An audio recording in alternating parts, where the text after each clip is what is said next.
we are planning to raise the baby completely here. You have convenience, it's very peaceful, it's perfect for families. And the medical care here is probably as good as even better than the US. It doesn't matter if you're a foreigner, they'll help you out. How much you pay for this room? This one, 16,000 baht. You know what it is? The life in Chiang Mai is like you have everything here. Can you introduce yourself? Of course, my name is Julian. And I'm Paulo. And what are you doing here in Chiang Mai, Thailand? Living our life. Yeah, living our life and training, enjoying life. Easier life, more relaxed. So what is this place where we're at? This is a Vanilla Residence Hotel. It's pretty much where we stay when we're in Chiang Mai. We've been here for almost probably a year, at least a year. Well, I came here just because I was training for cycling to get back to fitness after 2 hip surgeries. And we ended up staying here and loving it here and just riding a bike, cycling, and training. How long have you been living here? Oh, in here, 9 months out of the 12. Okay. So pretty much a year. And I think I lived in Chiang Mai more than a year for sure. I left in June and then I came back. Approximately together it will be 15 months. 15 months. Okay. so she's here longer than me. So where are you from? Like, what's your story? Where you grew up and? I'll go first. I grew up in Queens, New York, so it's one of the 5 boroughs of New York City. Pretty much lived my whole life there, except for 3 years in Texas, Houston. But they came right back to New York because New York is always, I feel like it's always home. Yeah. But maybe not anymore because Chiang Mai is a lot better lifestyle than New York, I would say. I mean, it has a city feel and it has a nice community too, pretty much. Yeah. Okay. I was born in Ukraine, so I would say I was 5 years old. My parents sent me on an exchange program, and then I lived a couple of months in Germany. And each year I would live half year in Germany, half year in Ukraine. And after the invasion, I moved completely to Germany, lived there for 2 or 3 years, worked as a translator, and then I moved to Thailand. Okay. So, you feel more Ukrainian or German? Honestly, this is a very tricky question because right now I'm not seeing myself as Thai, but I enjoy the life in Thailand, of course. But I would definitely say that for a German person, I am too Ukrainian. For a Ukrainian, I'm too German. There you go. That's exactly how I feel. Yeah. You're too strict with the regulation, but on the other side, you want to be creative to get out of this regulation, a Ukrainian person. So I think it's just a nice combination, just the golden middle. Would you say you feel at home in Thailand? Yes, definitely. After the war started in Ukraine, it was very tough mentally, especially I did a lot of charity programs for my people, and it didn't feel like home. At the end of the day, after even 2 years building life there, creating something. But once I moved to Thailand, I felt this kind of relief. They call it sabai sabai. Like you feel this kind of chill. Yeah, it's a peaceful life finally. And I was like, I want to stay here for longer. I can definitely relate to that. How did you meet and where? Right here. Actually, we met in Vanilla. I would just say hello to her. Hi to her. I was, hi, how you doing? Because I was a sponsored athlete, so I had to make these videos. It was one night, I'm sitting there, I'm like, I don't like making videos. I'm not a content creator. This is not my specialty. Just give me, I was an athlete. So I showed her, I said, look at this video. And she was being nice. She didn't want to say, she just said, it needs this, it needs that, it needs this, it needs this, it needs this. So I'm like, it just needs a little bit of work. And no, I said straightforward. It was boring to watch yourself. Okay, yeah, exactly. It was very boring. I did not. I was very stubborn, and I just said straightforward. It's just boring. Yeah, that's how we met. And then I would just run into her here. And then here's the funny part, she had these thinking about being, he's an American guy.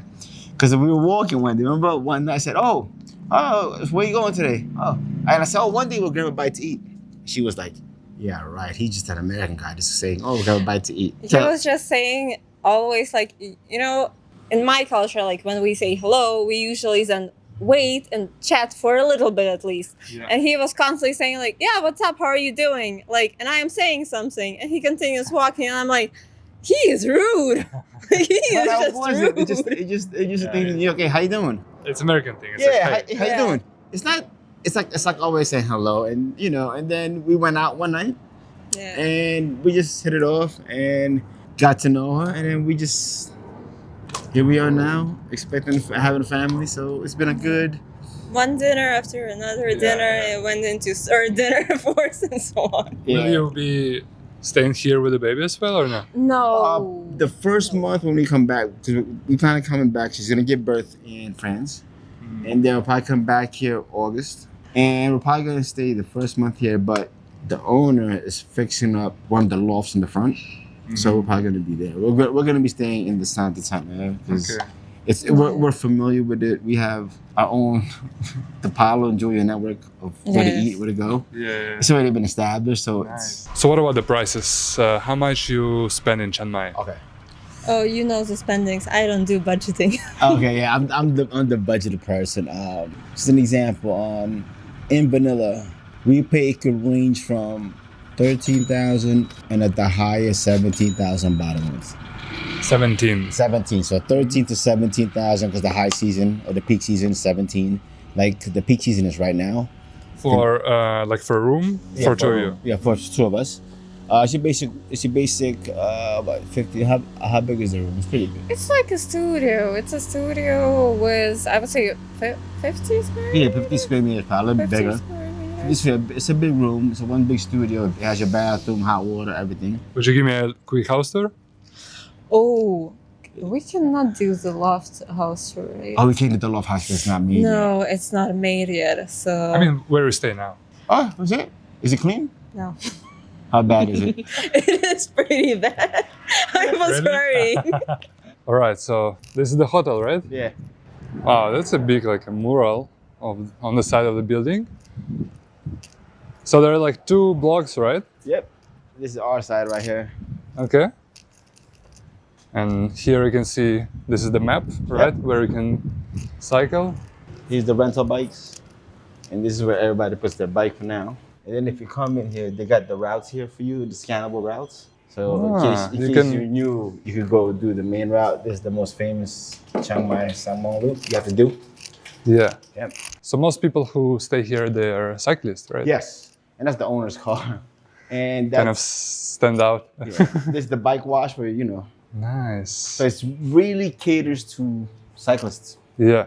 Caters to everything you That's need. amazing. Yeah. Are there many hotels like this in Thailand? No, this is the only hotel in Thailand that's caters. If you notice, they have tools for the cyclists. You could do it yourself tour. You see it? Oh yeah. You got all the tools you need. Yep. Nice. And you go through here. Oh, that's the front desk area. Chill area and stuff. Yep. And here's another bike garage area. Wow. What is all of this? The owner has done all these competitions, Mm-hmm. and some of them she runs the Chiang Mai Cycling Buddy. So she's also a famous cyclist here. So she does the tours. Because there's also a bike tour that does Mayhem Sun Loop. Yeah. Where is your bike? My bike's in the shop because it's getting worked on after crashing out. Uh-huh. Nice. Is there like a cafe here or something? No, it's not. It's not a cafe. Okay. Yeah. I feel like I'm MTV Cribs. I don't know if you remember that show. We might Right. be too young. Yes, I know. Okay, 312. You ready? No.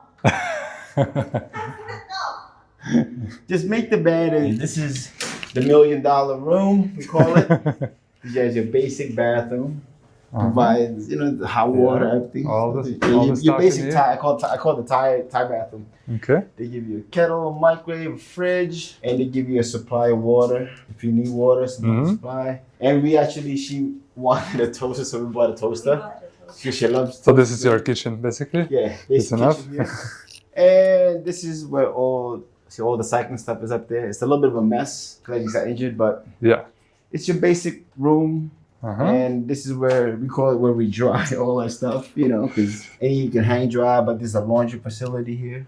And we're gonna be living on the other side now next year. Uh-huh. when The Okay. baby comes, so it's a 3-floor loft. Yeah. So The that's second building. Yeah, so that's where we'll be living. But this is, it's me and her, It's just a studio that we do have. So it's not your Bangkok luxury, but as a cyclist, comfortable bed, they have a TV. No, I feel like this is like so refreshing because you probably spend so much time outside, right? Yeah, I mean, like you're cycling, right? I spend 5 hours, 6 hours on the road. Yeah. So she spends more. Well, she's not riding right now. When she used to ride, we'll be gone from 7 a.m. till 1. You go out to eat, go out to lunch. Next thing you know, it's 8 o'clock. You're like, time to go to bed. Yeah, so is it luxurious? No, but it has all the essentials you need. Comfortable bed. If you're training, there's no distractions. It's really a lot of it. I hate to say it's for cyclists, but if you're a cyclist, you're right in the middle of it. Yeah. And everybody knows the neighborhood. How much you pay for this room? This one, at peak season, which is now, 16,000 baht a month. It's because it's a peak season, right? Now it's February. Yeah, January. But last year we stayed here. It came out to 10,000 baht. Like very low. So from November to February, it's about 14 to 16, I would say. Low season, because we stayed here in June. It was only 10,000. It's too hot to ride anyway. And you're sitting here like, So that's the only time. But other than that, I mean. Oh, what about the smoky season? Oh, actually, last year, because smoky season is the end of February, and we stayed here March, April, May. I didn't leave here. We didn't leave here till June of last year.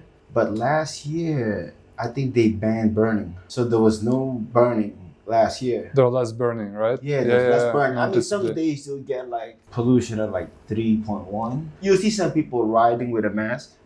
But I said, you're already inhaling exhaust fumes. What's the difference? Like you ride anyway.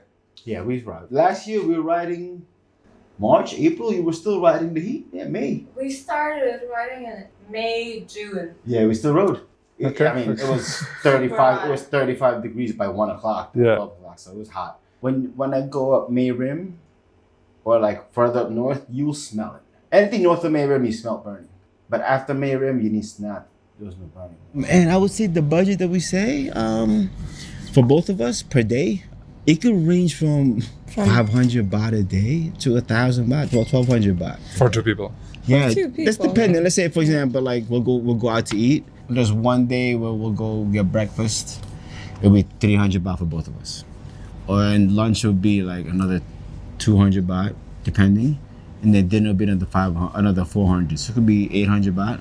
Or sometimes we'll go to the local market. I'll get coffee from the local, 40 baht for coffee, 2 people. We'll get the mu ping, which is the pork skewer sticks, or the gai ping chicken skewer sticks.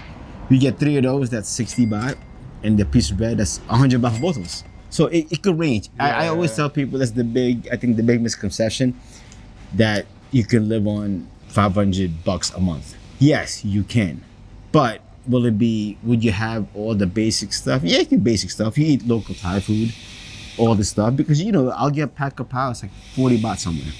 And that's enough. There is a pat krapao here for 25. Yes. I ate it yesterday. Yeah.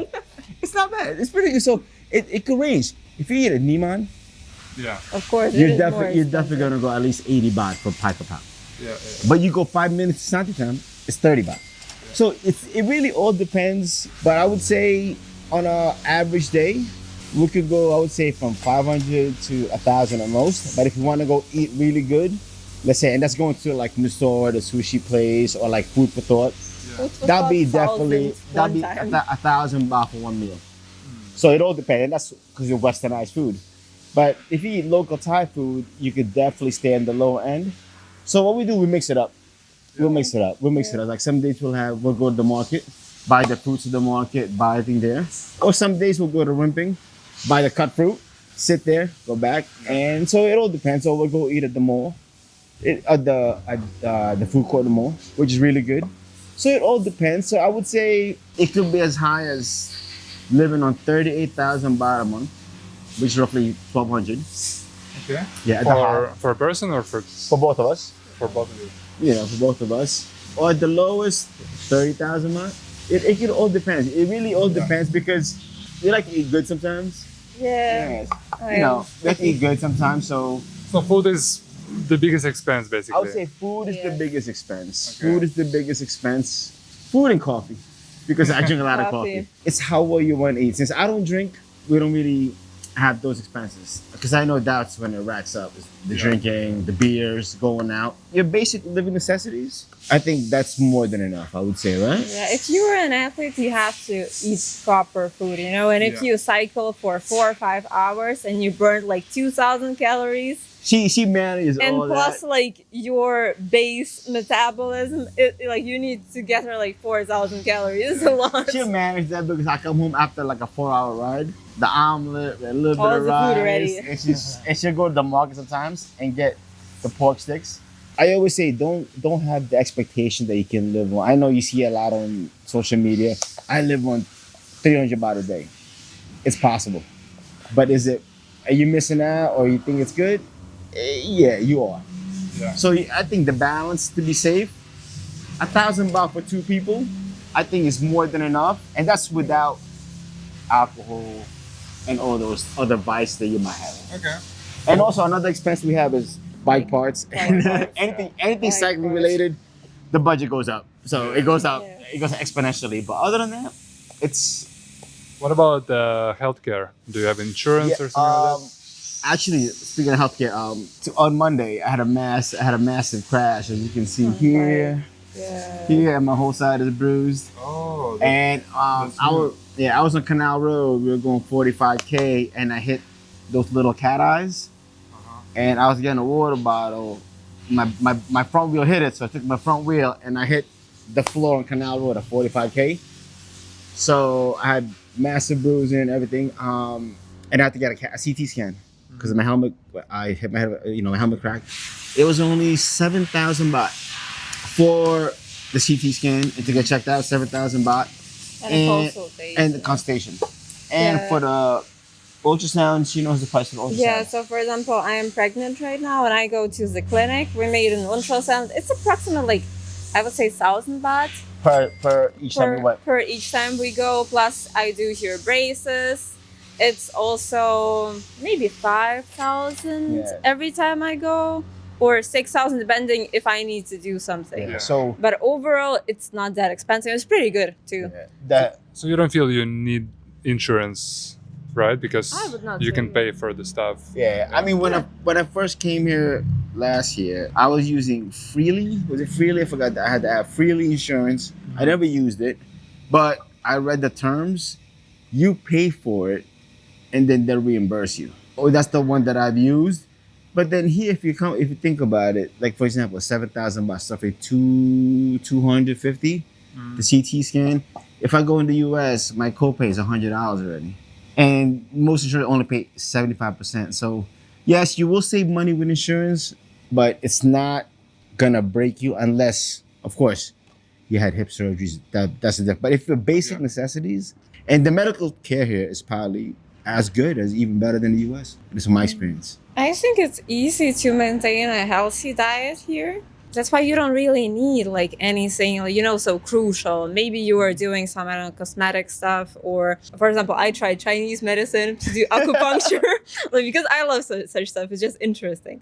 But overall, you have here healthy, fresh ingredients. If you don't eat anything crazy, like Paolo said, like 300 baht a day.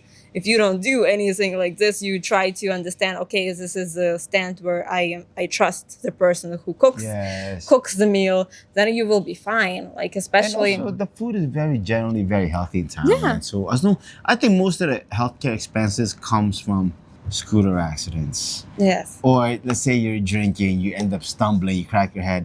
But I would say that's what most of the, I think, of course, accidents Accident you cannot prevent that. I've had accidents on the bike, it's probably the most, a lot of danger. But other than that, if you're being healthy, and God forbid you don't get diagnosed with anything, affordability for healthcare is very affordable here. But, insurance will help, but it's not a make or break deal, I would say. My experience. I was just curious. You told me before the interview that like you traveled here a lot, right? Basically, I came to Thailand. Wow, this is going back. I came probably 15, 20 years ago. I was a backpacker. Got fed up with the corporate life. I said I'm going to go fly and go Southeast Asia, do the whole Southeast Asia tour. And I came to Thailand. Wow, it was way 2015, maybe, probably even longer than that. And I was in Bangkok. I went to Bangkok. We did the whole Khao San circuit. Did the whole, visited Koh Lak and all that stuff, Samui, Phi Phi Island. And I ended up in Koh Tao. I got hooked on diving, and I taught diving in Koh Tao for a year or two. I was at Phoenix Divers in Koh Tao, the pink boat. Then after that, I went back to New York and, became a personal trainer. So I was into fitness and all these things. 10 years ago, I came back to Thailand. I was doing Muay Thai. It's because I was my boxing background, so I was doing Muay Thai. But this time I stayed in Samui. I went to Bangkok to Samui, but I was in Samui by Lamai Beach the whole time. And then I went back home, then I got injured. I had hip surgeries. I got a back car training. And so they chose rehab was to go to Thailand. It was either go to West Coast or go to Thailand. And I said, go to Chiang Mai. So I ended up in Chiang Mai. It was kind of shocking because I came here 15 years ago. Chiang Mai was very different. There was no Neiman, there was no Maya Mall. There was only the airport mall. And it was the old city. And the old city was old city, but it didn't look as old now. Now it looks really old. And they sent me to Neiman. And I said, Neiman, I remember Neiman was very small. It was kind of like equivalent to how Lamphun is now. Like Lamphun and Mehi is kind of similar to how. And then you come in, I'm like, wow, they have a Maya Mall. So I get chills thinking about it because I came here, it was very different. There was no buildings that were tall. There was... And probably the amount of foreigners was also less, right? Yes, every foreigner, every backpacker was in the old city. Yeah. Everybody, and Taipei Gate did not have the pigeons yet. There was no pigeons in Taipei Gate yet. It wasn't Instagrammable yet. So yes, I'm older. I'm before social media. So when you traveled here the first time, like you didn't have internet on the phone and stuff, right? No, there was no internet on the phone. An old BlackBerry, and I didn't even know what. No, it was the old Nokias where you had to do the triple, pressing it 3 times to type the letter C. That's how old it was. And everybody had a book, probably the best book. They probably don't make it anymore. It's called The Lonely Planet: Traveling Southeast Asia on a Shoestring Budget. It's an old orange and blue book. And I remember coming to Suvarnabhumi Airport, and you had the book, and you had a big backpack. And you would meet somebody. Where are you going? Khao San Road. Okay, we go to Khao San. And Khao San was backpacker central. It wasn't, I guess, as touristy as now. Mm-hmm. All you see was beer towers. Everything was 30 baht pad thais. It was very different. The only thing that stayed the same price was Chang beer. Yeah. Chang beer, the big Chang beer was 35 baht. I think now it's 45. So it's still the same, but the whole thing changed. I felt like I was a part of the first wave of backpackers that came to Thailand. Yeah. And it was different because there was no internet on the phone, no smartphones. I felt like you met people quicker or differently because you walk around and you had the book and you see somebody with a book. Where you going? Oh, did you stay there? Oh, I stayed there too. Is it good? Yeah, it's all right. Oh, where you going now? I'm gonna go here. Do you have a place? I don't have a place. We'll go together.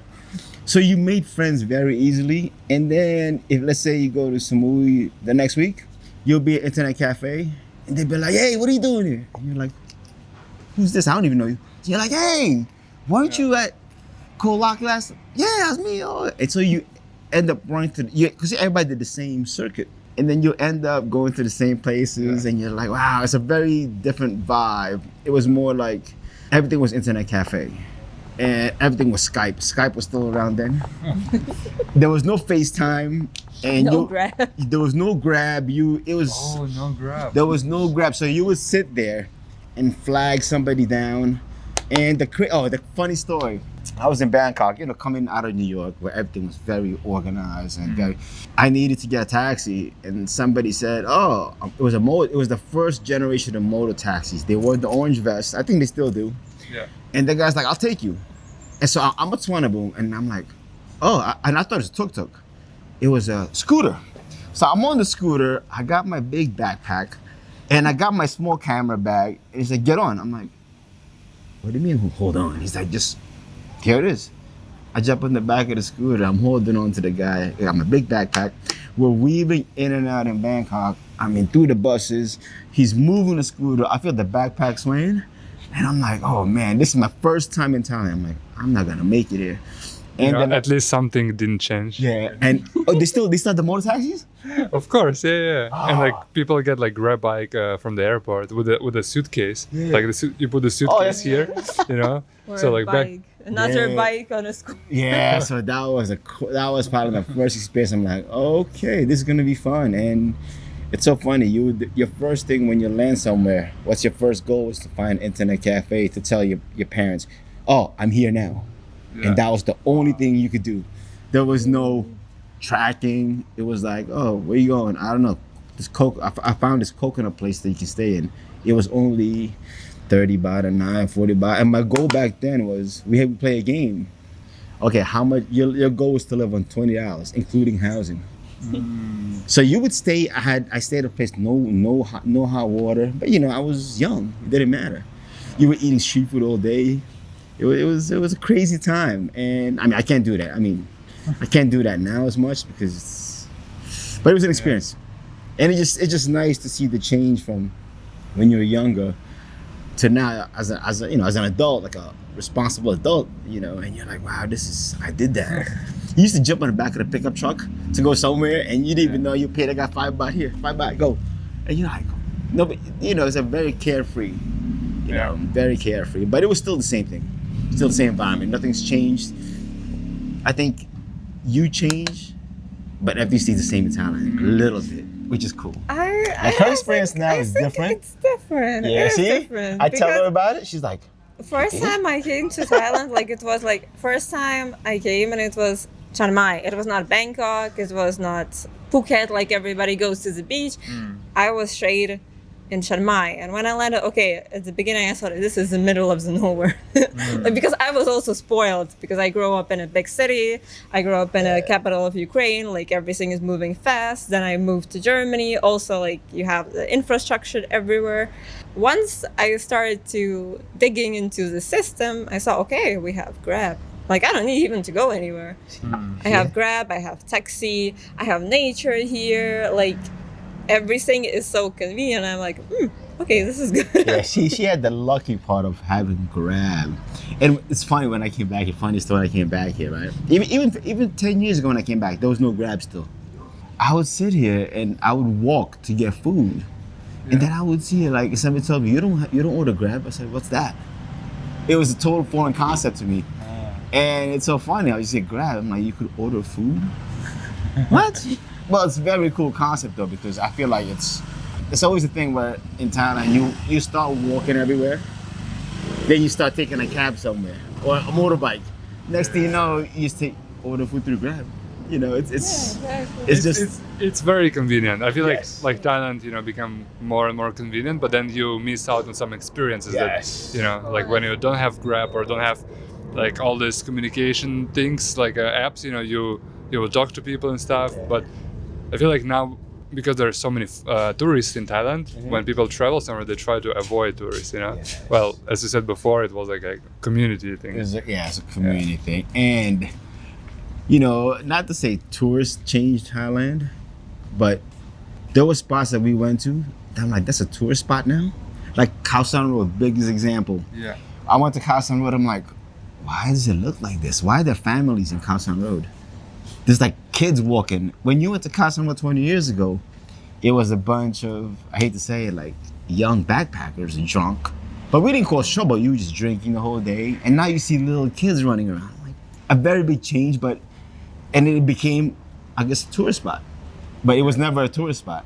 You know, the tourist spots back then was PP Island, Samui, Koh Samet. Koh Samet? Yeah. That was the tourist spot then. But I guess now it's like a beach in Bangkok. So now you're based in Chiang Mai, right? Yes. And do you plan to stay here for a long time, right? Oh Yes, of course. as you can see, we're actually We are expecting a baby. Expecting a baby, and we are planning to raise the baby completely here. So as I said, the biggest part that is so attracting about Chiang Mai is the serenity. You have convenience. It's very peaceful. It's perfect for families. Like if you're not a party person, you're at the right spot because you can just relax, enjoy your time. There's a lot of like elephant camps where you can bring the kids, show the like animals and so on. So I think it's perfect for those who want to have a family and be just, have everything set. And also, the one thing about what attracts us to it is, if you ever see it like in Chiang Mai, the young Thais, the young local Thais, they're not out there drinking, even though like pot's legal, they're not smoking a lot. So you can see it's not compared to like any I call westernized nation. You see all the kids doing drugs, all this. In here, it's here, but it's not as prevalent. It's like people do it, but they don't do it too much. I feel like, and so we're in a very like a student neighborhood now, Santitam, right? But so like there are bars, and like you can see like people out, especially on the weekends. But you don't see like drunk people on the street. Or, Yeah, it's not. They're not obnoxious. They're not losing face. Yes, they're very respectful still. And if you think about it, in the family values here are really, really like amazing. You see all the kids and the mom and the dad together. They work together. In the cycling scene, right? Yeah. It's probably like one of the best spots to stay in. It's probably one of the best cycling places I've been to. I mean, the community here. There's you can see there's a local Thai cyclist group. There's a local foreigner group. There's a group that combines all together. Yeah. But in cycling though, there's really no what they call elitist cycling. But if you're a cyclist, normally everybody says hello, and normally you ride together as long as you're respectful. And most cyclists, they respect each other. They're not like, I don't want to ride with them. So that's why in here you probably got one of the biggest cycling communities in Asia, Southeast Asia. Yeah, a lot of people come here to train athletes because they're good descents to go up and the mountains here. The mountains here are crazy to train. I mean, this is the only time I've ever seen where you'll be riding and the average grade on the road will say 8%. You're like, I could do 8% for 10K. What they don't tell you is it's 0%, then it goes to 16, 5. So you're climbing, some climbs, you're doing like 10K at like 13, 14%, and then there's like a 17% pitch. You're like, am I gonna make it? I mean, there's one climb that we did. It was Doi Mungo. Oh, you're going up. It was like 26%. I mean, there's also Doi Intanon, which I have no desire to do Doi Intanon just because I heard it's just a punishment, and so I'm not a climber, but it's one of the best cycling destinations. Yeah. And if you go also on the road, like the cars are friendly to you. Like there is nobody who will start pushing you. Like, okay, in Netherlands, there are especially paces for it. Yeah. But you do not expect something like this in Asia. But they are really patiently waiting when you are going down. For example, when I just started, I got scared to go down. So I said to myself, I am doing it as slow as I want to. And if you will hit me, you will hit me. It's fine. But they are going slowly right behind, even those red buses, like those the road gangs. Yeah, you think that they are pretty crazy on the road, but when they see a cyclist, they would be, they will be patient. I mean, you get your one-off that's very rude. But everyone here, from the guys on the scooter, from the cabs, from the cars, when they see a cyclist, they give you almost like 4 meters of space. I mean, when you go into New York, they'll cut right next to you. Like you can feel the engine. But here, they'll give you 4 meters. Interesting. That's kind of unexpected. Yeah, right? That's when I first came in, I'm like, wow. Like, this is very different. It's like you feel very safe riding. Yeah. Have you considered other places to be based in Thailand? Not really. I mean, we've thought about other places, but Bangkok is too hectic. We're like, and you know what it is? The life in Chiang Mai is like you have everything here. Yeah. Like, for example, if you go to say Samui is another place. Samui is such a transient area. Like if you go to Samui or even like TP Island, it's a very transient area. Everyone comes and goes. In Chiang Mai, everyone does come and go, but there's more people that comes than goes, or they come back. You see them 6 months later. Like for example, like that guy I was talking to earlier. I rode with him last year. Oh, you still here? I'm still here. Or that guy, oh yeah, I saw you last year. It's a place where everybody comes back. Is the best way to describe it? That's true. It's like, see I'm you back. in December. When you guys come back? I'm back here. It's so fun. Like we leave stuff here. Like we left stuff here, in June? in June. And Came then we back get- in November. And okay, we just get our stuff now. So Yeah. it's like that's why it's a, you know, out of all the places it has everything. And to us, if it has everything, why it's working, leave it. Don't unless things change in Chiang Mai, but I doubt it would. It's like a daily routine place, you know? Like you can be based here. You can go on vacation to Samui, to Phuket, but how long do you want to lay on the beach? What do you think? You know what I mean? For So- 2 days. Some people like Love it, right? it, But yeah. I totally get why people live in Chiang Mai more. Yeah. Yeah, it's an easy place to get to. It's an easy place to get to. It's a big small city. Yeah, That's the best That's the way. best way to describe It's supposedly the second biggest city in Thailand. Yeah. But when you get here, you're like, this is the second biggest city. It looks very small. Yeah. You know what I mean? So Feels it's like after living in Bangkok, you know, when I come to Chiang Mai, it feels like a big village, you know, like very spread out. that's what it feels like.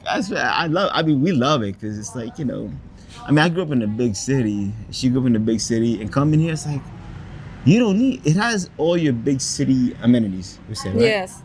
Besides, it just needs a good public transportation. Okay, maybe a pass walk so you can walk. Yeah, because I feel like you're taking a chance in your life when you're walking on the streets here, right? You're like, I'll make it to that thing. I'll make it. It depends. Like they have a reservoir here where I usually walk. It is very beautiful place. It's close to the university, Yeah. and if you want to have a nice scenery on the doorstep, you walk from Mayamol, go straight, and then you enter the university. And then there are 2 lakes, 2 small lakes, Yeah. and it's beautiful. Everybody walks there. As you can see, she knows all the walking places. All the walking I just know all the places. places where you can go on a bike. I know the cafes that are good, the cafes that are So, because you know, when you ride, your destination. Oh, where's the cafe stop? How was your experience living in Chiang Mai as an international couple? Like, I think what's crazy. So a lot of people think I'm Thai, but I'm not Thai because you know Southeast Asians look very similar. I guess the similarities between. So I feel like it doesn't really affect us.